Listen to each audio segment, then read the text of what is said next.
증상이 심해지면 집중력 저하나 수면 장애, 두통 등 삶의 질이 떨어지므로 꼭 치료를 받아야 되는 질환입니다. 많은 분들이 사실 비염과 축농증을 좀 구분하기 어려워하시는데 뭐 간략하게 좀 축농증하고 차이를 좀 알 수 있을까요? 고양이도 있고 강아지도 있고 설치류 다양한데요. 그 중에서 고양이는 많이 조심을 하셔야 됩니다. 꽃가루는 봄, 여름, 가을 모두 다 있는데요. 아무래도 미세먼지에 더 취약하기 때문에 호흡기 증상이 더 악화되는 경향이 있습니다.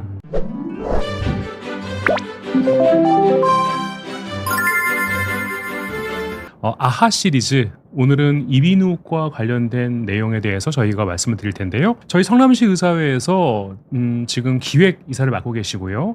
유래 상쾌한 이비인후과 원장님으로 근무하고 계시는 우리 박건 이사님을 모시고 이 비염, 너무 지긋지긋하시죠? 이 비염에 대한 관리, 또 치료, 예방 등등에 대한 깊숙한 내용을 한번 들여다보도록 하겠습니다. 안녕하십니까. 성남시 의사회 공보이사를 맡고 있고 위례 상쾌한 이비인후과 원장 박건입니다. 환절기 비염 관리 및 치료에 대해서 오늘은 말씀드리겠습니다. 비염이란 코 점막에 생기는 만성 염증성 질환으로 대표 증상은 콧물, 코막힘, 재채기, 코 가려움증, 눈 가려움증, 후비류 등 다양한 증상들이 있을 수 있습니다. 증상이 심해지면 집중력 저하나 수면 장애, 두통 등 삶의 질이 떨어지므로 꼭 치료를 받아야 되는 질환입니다. 그 이사님, 저기 보면 대표 증상이 있는데 저게 다 같이 나타나지 않고 저것 중에 한 개만 나타나도 비염이라고 할 수 있나요? 네. 근데 심한 분들은 보통 두세 가지가 같이 나타납니다.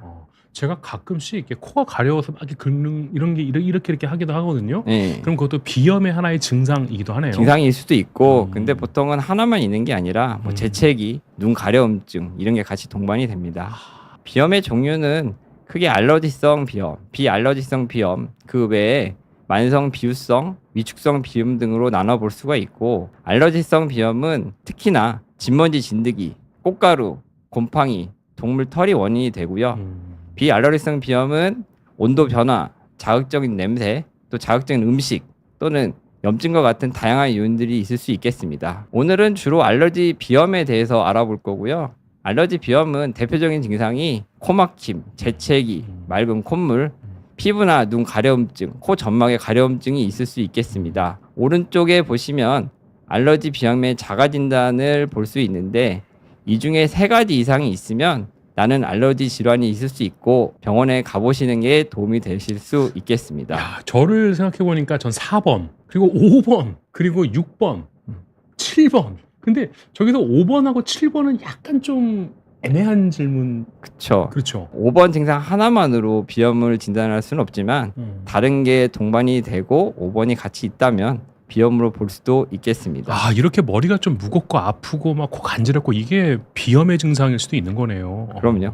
비염 증상이 심하면 두통도 같이 옵니다. 비염 증상은 주로 코에 많이 있는데 코막힘, 콧물 재채기가 있고 눈이 충혈되거나 눈곱이 끼는 결막염이 올 수도 있고요. 기타 피부 가려움증이 동반되는 피부염, 그다음에 천식이 심한 경우는 호흡곤란도 올 수 있습니다. 특히나 이제 체험학습한 후에 그 천식이 돼서 오는 경우도 있습니다. 그리고 염증성 질환의 특징상 대부분 밤에 불편해지기 때문에 아침에 일어나자마자 이제 증상이 심해질 수 있습니다. 치료하지 않고 방치를 하게 되면 잠자는 것도 문제가 돼서 코골이도 심해지고 수면 무호흡 증상 또는 학생들 같은 경우는 학습 능력 저하나 정서장애 등도 있을 수 있습니다. 그리고 비염을 방치하게 되면 부비동염, 즉 축농증이 생길 가능성이 높아지고요. 축농증은 항생제가 필요한 질병이고 만성 기침의 원인이 될 수도 있겠습니다. 많은 분들이 사실 비염과 축농증을 좀 구분하기 어려워하시는데 뭐 간략하게 좀 축농증하고 차이를 좀 알 수 있을까요? 가장 큰 차이는 맑은 콧물과 누런 콧물로 구분해 볼 수 있겠습니다. 보통은 감기 때 노란 콧물을 비염 때문에 진료 보러 왔어요 라고 많이 말씀을 하시는데 특히 환절기 때는 비염인 경우도 있고 아니면 감기인 경우도 있고 아니면 두 가지가 같이 있는 경우도 있기 때문에 병원을 오시는 게 치료 방법도 확실하고 빨리 치료가 될 수 있다고 볼 수가 있겠습니다. 비염 증상은 다양해서 알러지 증상만으로 오기도 하고 천식이나 수면 무호흡증도 다 동반될 수 있습니다. 특히 오른쪽 사진 보시면 코 증상의 재채기, 콧물, 코막힘, 또 눈 가려움증, 부강이나 목 안에가 가려운 경우도 있고 두통, 그다음에 입으로 숨 쉬는 경우, 코가 많이 막히니까, 또는 귀가 가려운 경우도 알러지 때문에 심해질 수 있겠습니다. 그래서 다양한 증상들이 같이 동반이 됩니다. 비염의 진단은 주로 증상이나 가족력을 포함한 병력 청취로 어느 정도 알 수 있으며, 비내시경 소견으로는 오른쪽에 보시면 점막들이 대부분 창백하고 그다음에 맑은 콧물이 주로 있고 코 안에 공간이 없기 때문에 코막힘이 심하게 올 수 있습니다. 검사는 주로 피부 반응 검사나 혈액 검사를 통해서 이루어지고, 추가적으로 비중격 망곡이 있거나 코 안에 구조물에 문제가 있을 수 있기 때문에 CT를 검사하기도 하고, 또는 충농증이 같이 올 수도 있기 때문에 CT를 확인하기도 합니다. 요 사진을 보면은 정상 합의각계 구조고요. 이쪽은 이제 알레르기 염증 때문에 좀 부어 있는 합의각계 점막 소견으로 보시면 되겠습니다. 비염의 치료는 환경 관리와 회피요법, 약물 치료, 면역 치료, 수술 치료로 나누어서 설명을 드리도록 하겠습니다.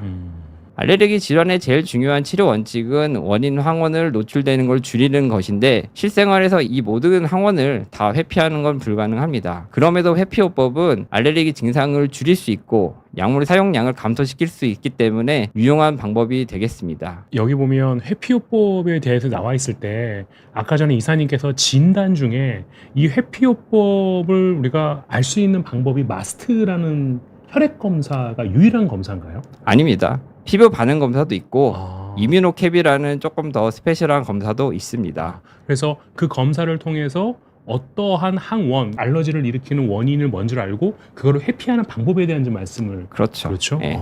알러지 검사를 하게 되면 장점이 많이 있는데, 그 중에 하나는 특정 항원 중에 뭐가 알러지가 있는지를 알 수가 있기 때문에 치료 방법에 많은 도움이 됩니다. 네. 진먼지 진드기는 회피요법의 가장 대표적인 항원으로 볼 수가 있고요. 네. 사람의 피부 각질이나 일부 곰팡이를 먹이로 합니다. 집에 있는 먼지나 카페트, 천으로 씌운 가구나 침대 매트리스, 이불에 주로 서식을 하게 되고, 실내 습도를 낮추는 게 중요합니다. 최소 40에서 50% 밑으로 낮춰야 되고요. 침대 매트리스나 베개 커버는 진먼지 진드기가 통과 못하도록 해야 됩니다. 이불이나 침구류는 60도 이상의 온수로 충분히 세탁을 하셔야 되고요. 헤파 필터가 도움이 됩니다. 공기청정기 말씀하시는 거죠? 그렇죠. 공기청정기나 진공청소기에 이제 헤파 필터가 높으면 높을수록 가격이 비싸긴 한데 도움은 됩니다. 그리고 진먼지 진드기 살충제를 사용을 하는 것도 도움이 되는데, 이 경우에는 살충제를 사용해서 끝나면 안 되고 필히 진먼지 진드기가 죽은 사체나 분비물을 깨끗이 제거를 해줘야 더 효과적인 회피요법이 되겠습니다. 야, 그런데 이제 저희 셋째도 이렇게 알러지가 있어서 마스트 검사를 했더니 진먼지 진드기가 나온 거예요. 근데 이사님, 저게 근데 진짜 현실적으로 정말 쉽지가 않더라고요. 그렇죠. 예. 근데 저렇게 해주는 수밖에는 다른 방법은 없다. 그나마 회피요법을 하면 5번 코 막힐 거를 2-3번으로 줄일 수 있다는 거죠. 곰팡이의 경우도 알레르기 비염 외에도 부비동염, 천식, 두드러기, 아토피 피부염을 유발할 수 있는 중요한 항원이 됩니다. 따라서 곰팡이도 줄이는 게 중요합니다. 그러기 위해서는 습도를 낮춰야 되며 자주 환기를 하셔야 되고, 곰팡이 진균제로 청소를 해주셔야 됩니다. 그리고 제일 중요한 거는 습도를 낮춰야 되고 20도 정도 적정 온도를 유지하는 게 중요합니다. 동물 항원과 같은 경우에는 여러 가지 항원들이 있는데, 이제 반려견으로 많이 키우시는 경우가 있는데, 고양이도 있고 강아지도 있고 설치류 다양한데요. 그 중에서 고양이는 많이 조심을 하셔야 됩니다. 고양이의 경우에는 고양이의 침, 피부, 땀, 소변에서 발견이 되는데, 수시간 동안 공기에 남아있기도 하고, 가구나 카페트, 매트리스에 항원이 저장이 됩니다. 이런 경우에는 고양이를 치워도 20주 이상 머물 수 있다고 되어 있습니다. 그래서 고양이 같은 경우는 특히나 더 알러지가 심하다고 보시면 되겠습니다. 원칙은 동물을 회피하는 게 제일 중요합니다. 없앤 다음에도 철저한 반복적인 청소가 중요하고요. 없앨 수 없다면은 이제 규칙적으로 씻겨야 됩니다. 동물을 씻긴다는 얘기죠? 그렇죠. 네. 네. 그리고 동물은 특정 공간에만 있게 하고 최소한 잘 때만은 혼자 있도록 하는 게 중요합니다. 반려동물은 이 감정적 유대관계가 많이 친밀하기 때문에 회피하도록 말씀을 드려도 권고사항을 따르기 어려운 경우가 많거든요.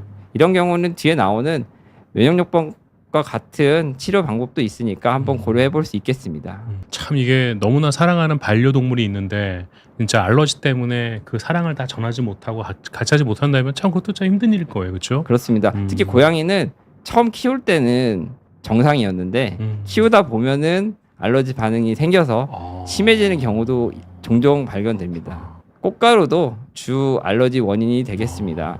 꽃가루는 봄, 여름, 가을 모두 다 있는데요.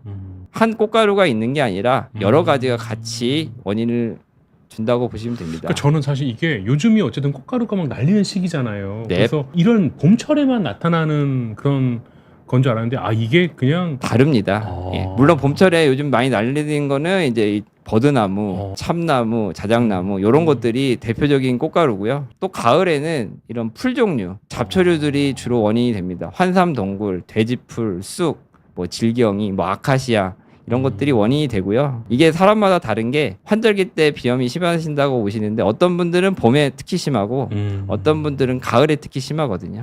이런 경우는 이제 검사를 해보면 이렇게 구분이 좀 되는 경향이 있습니다. 이것도 그러니까 항원 검사로 우리가 알 수 있는 거예요? 알 수 있습니다. 네. 꽃가루는 바람을 타고 멀리 퍼지기 때문에 원인 물질을 근본적으로 제거는 어렵습니다. 다만 요즘에는 꽃가루 예보나 이런 것도 확인할 수 있기 때문에 농도가 높은 날은 외출을 안 하시는 게 중요합니다. 실내 운동을 하신다면은 마스크, 선글라스를 착용하셔야 되고 운동은 이제 늦은 오후나 저녁에 하는 게 도움이 됩니다. 외부 공기를 차단하고 창문을 닫고 생활하는 게 중요하고요. 집에 돌아오시면 다 씻으셔야 됩니다. 옷은 옷장에 두고 침실에는 두지 않으셔야 그나마 꽃가루 영향이 좀 적다고 하겠습니다. 여러 가지 복잡한 성분을 가진 대기 중 부유물질이 이제 미세먼지라고 하는데 미세먼지도 심한 날은 이제 비염으로 병원 방문이 증가하는 경향이 있습니다. 저는 요즘 이 미세먼지 생각하면 가슴이 좀 답답해요. 그러니까 그렇죠. 사실 제가 어릴 때만 하더라도 미세먼지는 고민을 안 하고 살았거든요. 네. 그러니까 뭐 한때 코로나 때문에 마스크를 썼지 이제는 다시 또 미세먼지 때문에 마스크를 써야 되는 그런 계절이 됐으니까요. 맞습니다. 천식 환자는 아무래도 미세먼지에 더 취약하기 때문에 호흡기 증상이 더 악화되는 경향이 있습니다. 대기 오염도 환경 관리는 외부 공기 차단하고 창문 닫고 공기청정기 사용하시고 실외 운동 줄이고 마스크 착용하는 게 중요합니다.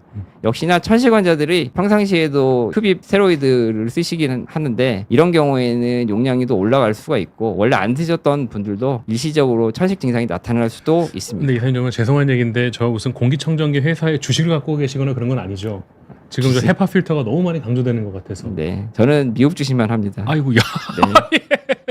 이제 비염의 치료도 이제 여러 가지 있는데 그 중에서 약물 치료에 대해서 말씀드리겠습니다.